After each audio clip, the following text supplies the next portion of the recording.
அதிமுகல ஊழல் குற்றச்சாட்டு இருந்தது அப்படின்னு சொன்னா அம்மாவை நீங்க நேரடியா சொல்லலாம். நீங்க சுத்தி வளைச்சு கூட சொல்ல வேணாம். அம்மாவை பொறுத்த வரைக்கும் அவங்களுடைய முதல் டேர்ம் வேற, இரண்டாவது டேர்ம் வேற. She totally changed her complete. அதை நீங்க கூட மறுக்க முடியாது, யாருமே மறுக்க முடியாது.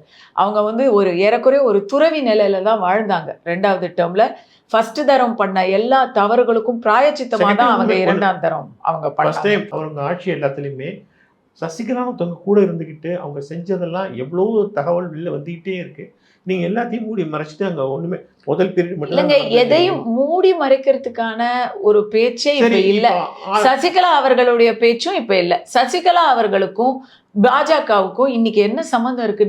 நேரடி சம்பந்தம் எதுவுமே இல்லை. நீங்க தான் சசிகலா, தினகரன், ஓபிஎஸ் எல்லாரும் ஒன்னா சேரணும்னு பிஜேபி அஜெண்டாவே எதனா ஒன்னா சேரணும். அப்பதான் யுனைடெட் அதிமுகவை தான் நம்ம வந்து கரையேற நினைக்கிறீங்க. இல்ல, இதை நானுமே ஆமோதிக்கிறேன். ஆனா இன்னைக்கு அவங்க இல்ல, கட்சி கூட்டணியில என்டிஏல அவங்க இல்ல. இன்னைக்கு தினகரன் என்டிஏல இல்ல, இன்னைக்கு ஓபிஎஸ் அவர்கள் என்டிஏல இல்ல. கட்சி உடனே அதை வந்து மாற்றியதை நான் நினைக்கிறேன். கஸ்தூரி நினைக்கிறான், கஸ்தூரி எல்லாரும் ஒன்னா இருக்கணும் அப்படின்னு நான் நினைக்கிறேன். லகான் கிரிக்கெட் டீம் மாதிரி கொஞ்சம் நல்லா அடிச்சு ஆடுற 2 பேர் இருப்பாங்க, பட் கொஞ்சம் சுமாரான ஆட்டக்காரர்கள் இருப்பாங்க.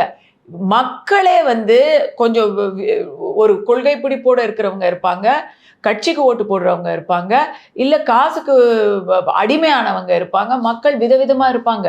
எல்லா மக்களும் எனக்கு தான் ஓட்டு போடணும்னு நான் நினைக்கிறேன். நீங்கள் கேட்குறீங்களே அவங்க மேலே இந்த குற்றச்சாட்டு இருக்குன்னு. மக்களில் கூட எல்லாரும் பர்ஃபெக்டாக கிடையாது.